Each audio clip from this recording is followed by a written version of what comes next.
Part 6. In-game universe. Number 52. Keep giving us stuff to do by level 50. Pacing can be tough in a game like Fallout. You need to keep the game accessible enough to complete the main quest without falling back on gratuitous grinding. At the same time, you also need to keep the player engaged who want to do all the side quests, all the DLC, and all the unmarked missions. But once we've gotten to or near level 50, these challenges may have become too easy for us. In previous games, once we've gotten to, say, level 40, the worst we had to fear was a troop from some faction out to get us, or some buffed up rat scorpion. Either give us more things to do in the game, or ramp up the leveling system, so by the time we hit level 50, we really have done all we can do in the game. Number 53. Give us a more lively wasteland. Walking through the world of Fallout can be a pretty lonely experience. The towns are lively, of course, but I'm talking about the places in between. And it seems especially depressing that any human you come across is usually a raider or some junkie trying to kill you. Same goes for most creatures. And while this works to give us target practice, it makes it a wasteland that seems a little too predictable, which makes it boring.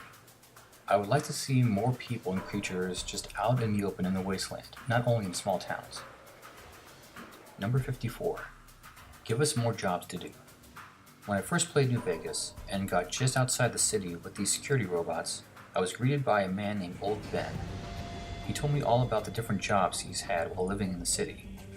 As I listened to him tell his story, in the back of my mind I'm thinking, okay, alright, I get what's going on here. He's telling me all the jobs he's had because I'm going to be able to do them once I get into the city. Well, for the most part I was mistaken. To the best of my knowledge, we as a player only get to watch other people do these jobs or have little input on them. And while I have fun with the core mechanics of Fallout's gameplay, I can't help but feel that this was a missed opportunity.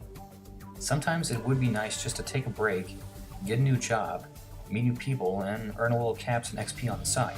The job shouldn't be something that we can fall back on to grind out our character, but rather any chance to try something a little new that the character and the player has never done before. Number 55. Add more comedy to Fallout, but tread lightly. If you found the style and amount of comedy in the previous Fallout games to be adequate, then feel free to skip this next suggestion, because this is going to take a while. I've actually gone back and forth with myself a few times, wondering if I should even include this on the list at all. Fallout is known for its offbeat sense of humor, and everyone's humor is different, but I don't think the humor has ever had its intended effect on me. Like Bart Simpson once said, "I know this is funny, I'm just not laughing." This is not to say that the writers haven't made an effort.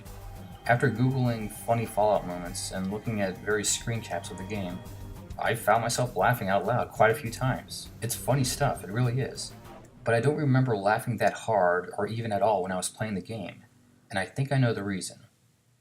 When searching for these moments, I imagine them playing out in my head at my own tempo, not the game's.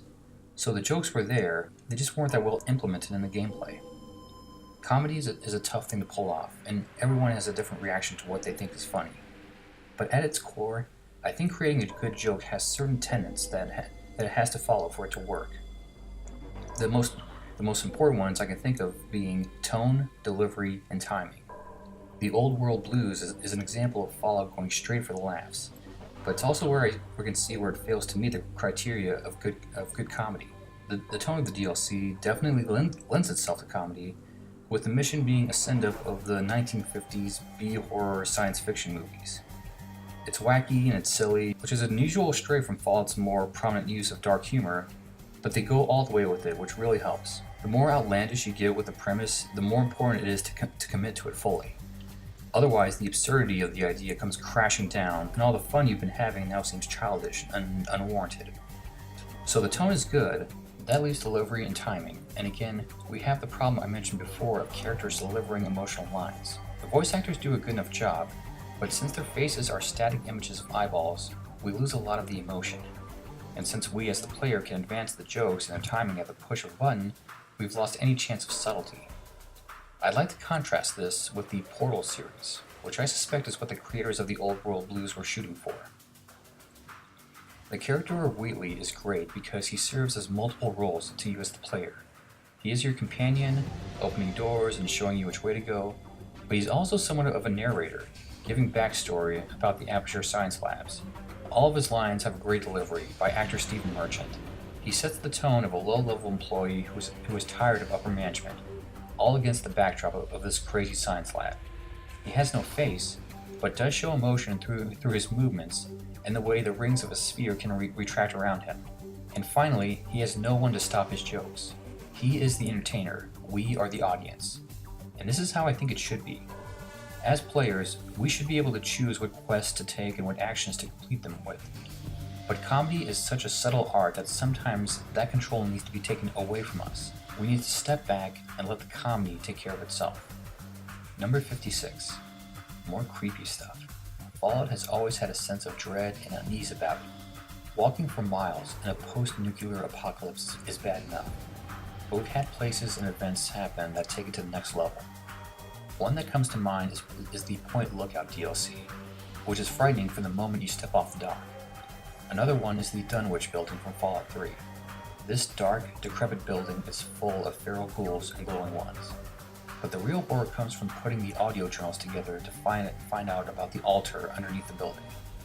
I'd really like to see this trend of horror continue in the next Fallout game, both as in-your-face shocking moments, but also as slow buildups of dread. Number 57. No more dumb filler locations. This suggestion was actually featured on Mr. Matty Play's channel. I don't know if it was his suggestion or one that he was reading from one of his followers, but either way, he nailed it. And so I'm just going to pretty much repeat what he said. We need less pointless locations in Fallout. I don't think it gets any worse than the abandoned shack, but still, seriously, it's an abandoned shack. Fallout games are massive, and I can see the need to include points of interest at every location. But seeing something like this just comes off as lazy. We don't need every place to be a battle or some amazing doorway to more Fallout lore, but at the same time, we just don't want an abandoned shack. Number 58. More coherent voice acting. I know I should put this in the previous section, but this is as good a place as any. There are times when we will be talking to a character and their voice will drop a whole octave lower, as if we were hearing a different take from the voice actor. Try to do a better job at keeping all the voices at the same demeanor. Number 59. Give us more unique storylines and dialogue choices if we play as a woman. But maybe have more characters be open to us if we are female, or disregard us, like when we try to fight in Caesar's Legion's battle arena. Number 60. Give us more somber moments. Moments that make us take a moment to reflect on ourselves and how the world has changed. One moment that stays with me is actually a mistake on my part. In Fallout 3, you can find 4 audio diaries of a family trying to connect with each other by giving a code for a bomb shelter. On my first playthrough, I only found the audio of Candace. It's short, but it really left an impact on me, and I understand now that it's part of a larger quest to get all the codes, but still, it gives me chills listening to the desperation in her voice trying to get her family back together. Number 61.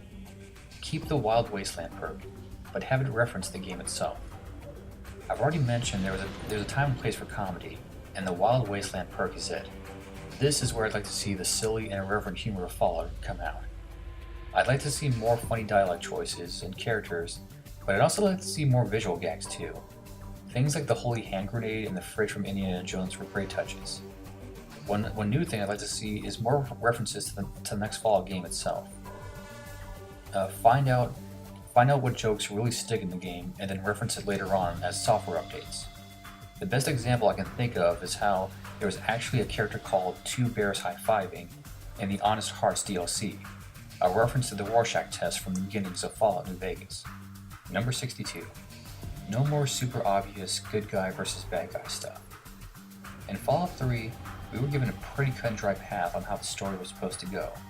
Sure, there were side quests to be taken, and we could complete the main story and fight the good fight while still being an evil jackass, but at the end of the day, the Brotherhood of Steel were still the good guys, and the Enclave were the bad guys, and one way or another, good must triumph over evil.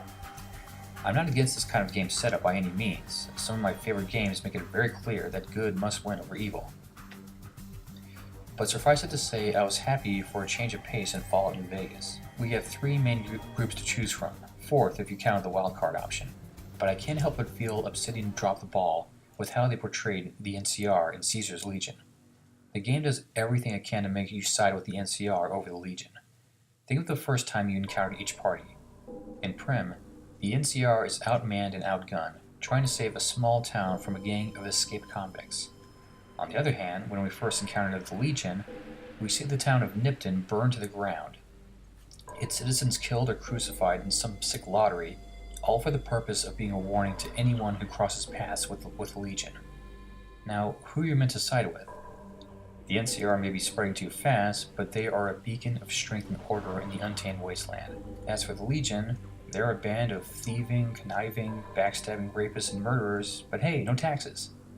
I always try to see the Legion as a brutal but necessary force that would rid the wasteland of raiders and junkies. But for each arguably noble feature of their culture, there are about 10 drawbacks that make them nothing more than a pack of raiders with more muscle. We need more fleshed out tribes and gangs that really make us question what would be best for the wasteland. There's still room for more quote-unquote bad guys, but they can't be cartoon cutouts that we can't relate to. Number 63. Improve the interactions with computer terminals. Skip the boot up process and just bring us to the main screen.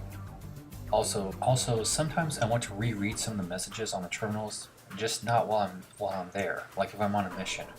So allow me to download these messages and review them at a later date. Number 64. Let us fast forward waiting. If there's nothing to be gained from watching the time fly by, just let us skip right to the end. Number 65. See build-ups and teardowns of settlements, and maybe even be a part of it. Places like Megaton and Rivet City are great to visit because you get the sense of community that has sprung up in the harshest of environments. But I think Fallout can go one step further by allowing us to create our own settlements. One way we could do that is by taking away from another group, similar to how the ghouls are moved into Tenpenny Tower. But another way would be to find some kind of abandoned building and start from scratch. You could recruit merchants you meet from families that are looking to settle down. You could help bring them food and supplies or have them start making their own. As weeks go by, you could check in and see a fully functioning community that could be the envy of already established settlements. Number 66. More radio broadcasts with different kind of music. Maybe not have all of them be vocal tracks. Keep the music in the 1940s and 50s era, but add in some more purely instrumental pieces. I'm sure they'll be much cheaper to get the rights to, and they can help us keep focused in the game and not be distracted by the lyrics. Number 67. New radio programs, like detective shows or Superman serials. I have to admit this is one of my personally nerdy suggestions, as I'm a big fan of those kind of shows, particularly detective shows, such as Rocky Jordan and Boston Blackie. Since the idea of communication is so difficult in the world of Fallout, and the radio can have such a powerful message, like Three Dog in Fallout 3, it makes sense that people would still want to put on shows and entertain the masses in a post-apocalyptic world. Heck, maybe even give a mission where you go to a radio station and you have to either hurt or help the production of the show. Number 68. Have graffiti on the walls make sense. How did it get up there? Why do they repeat themselves? Why does it repeat itself all over the place? Another pet peeve of mine, I know, but one that really should be fixed. I'll see these phrases that on its own would seem cool and unique, but they're just written all over in random spots, and it looks like the ramblings of a crazy person, more than gangs marking up their own turf. Also, graffiti that is written 5 stories up. How on earth did they get up there? What was the point of writing it up there? Really? Number 69. More age variance. It seems like there are children in the wasteland, and then the next day they become adults. There's no in between. Please give us some more important characters whose age is somewhere in the middle. Number 70. Force us into more morally gray choices. For example, in Fallout New Vegas, you can flood Vault 34 to save the inhabitants, but you would doom the NCR farm. Number 71. More variation with the merchants. Give us an equal amount of robotic merchants and human ones. I'd also like to see more chances to earn discounts based on jobs we perform for them, but just don't make them last too long that we become dependent upon them. Give us more reason to go to other merchants. I feel like I always end up going to Rivet City in Fallout 3 and the Gunrunners in New Vegas, because they always have the best selection and are the easiest to get to. This will often cause me to buy all my guns there, fast forward the clock a few days, and then buy more stuff. While the solution works, I'm pretty sure it's not what the creators intended. Number 72. Don't have everything leading up to one big event. For example, what if Fallout New Vegas started right before the first battle of Hoover Dam? We could influence the territory and manpower each side would end up with. A grand finale is always welcome, but give us a few more bumps in the road before we get to it. Number 73. If we commit a petty crime, have the punishment fit that crime. So shoplifting should not equal instant death. Perhaps have the different factions have different levels of punishment. Number 74. Give us more unique, recognizable characters. The NCR troops are boring as hell. Number 75. Give us more memorable locations. Underworld, the Ultralux, the Sierra Madre, and really everywhere in Lonesome Road are just fantastic places to explore. Usually it's the people I remember the most, not the settlements, but these places look so cool and have such a unique feel to them that I find myself exploring them more than any other settlements. Number 76. Give us a great low intelligence run with lots of funny dialogue choices. I was a big fan of this in Fallout 2. I loved how the characters who, in the normal game, seemed humble and polite, had no qualms about treating my character like an idiot in my low intelligence run. The Elder from Fallout 2 is one of my favorites. Go bring this shiny bottle to Vic. Vic is a traitor in Klamath. I've done a few low intelligence / high strength runs in the current Fallout games, and while my character's responses change, the NPCs remain the same. I'd really like to change this up in the next Fallout. Number 77. Keep going with the weird vault ideas. This is one of the things that I love playing about Fallout games. The stories of these vaults have ranged from sad and tragic to hilarious, but the best feeling is discovering the story of these vaults, finding the clues about what happened. Now, in addition to unmanned, unused vaults, I would also like to see more vaults that are still operational, either ones that are still carrying on their weird social experiment, or more like Vault 21, where settlers have given the vault a new life. Number 78. Do more with less in terms of telling the story. By what I mean is, don't rely solely on exposition, just find different ways to let us know what's going on. Like the card game that went south in Jacobstown. You can see the cards on the table, you see one body's on the floor, and you see the player's hand has an extra ace, and your mind fills in the rest.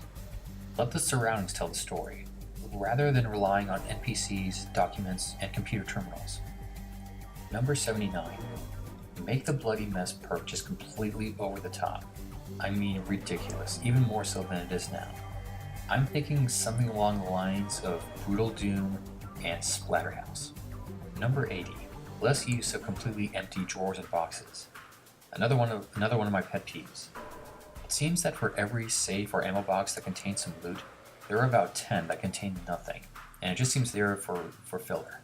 I think we should see a pretty vast reduction of the number of these empty containers. The ones that do have stuff don't need to be filled with fortune, but at least give us something worth our time. Number 81.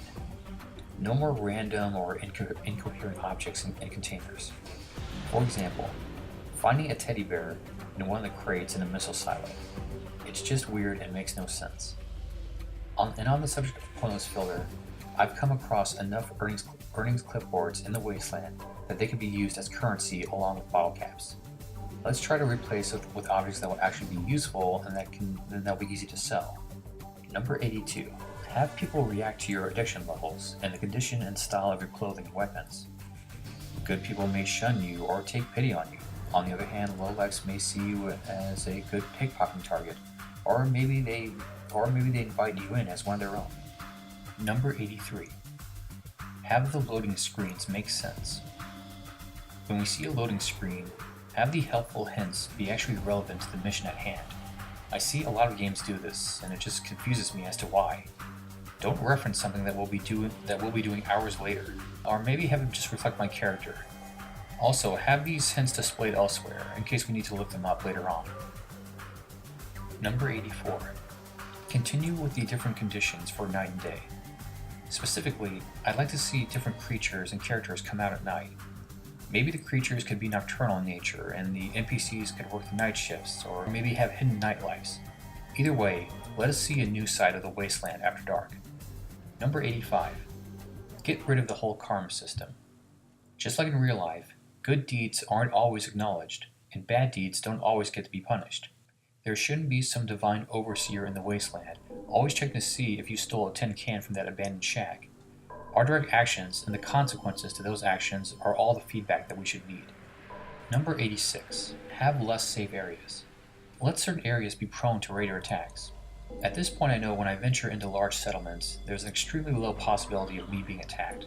And if I am, whoever acts as security will be able to help me defend myself. And I get why this is. If a pack of Deathclaws decide that they want to run through New Vegas, the result would be everyone dying. It would be an awesome massacre to witness, but it would also mean that a lot of quests would be lost, possibly even some from the main storyline. I'd like to see a compromise then. Have quote-unquote safe areas be prone to raider and creature attacks, but keep the important NPCs from danger. Number 87. Ditch the hacking system. Hacking has always felt more like a chore than a challenge to me. Yes, I know there's some skill behind it, but it's just frustrating even with a high science skill level. You can always just pull out of that last hack and save yourself from being locked out. Either get rid of hacking, or at least make it more streamlined, like they did with Bioshock did going from 1 to 2. Number 88. Give us a go-to debug menu. For those of you who don't know, it's a system that gives you almost complete control over the game. You can spawn enemies, weapons, and ammo, and alter your character's levels and skills. It's a lot of fun to mess around with, and has definitely sped up my ability to capture gameplay for these videos. I don't have the numbers, but I'm willing to guess that not a lot of people know about this feature, and I'm guessing that most of those that do are usually using it to mess around with building mods. I think this is a missed opportunity to embrace gamers who want to mess around with this stuff, but don't want to type out a bunch of code each time they want to spawn a weapon or a deathclaw.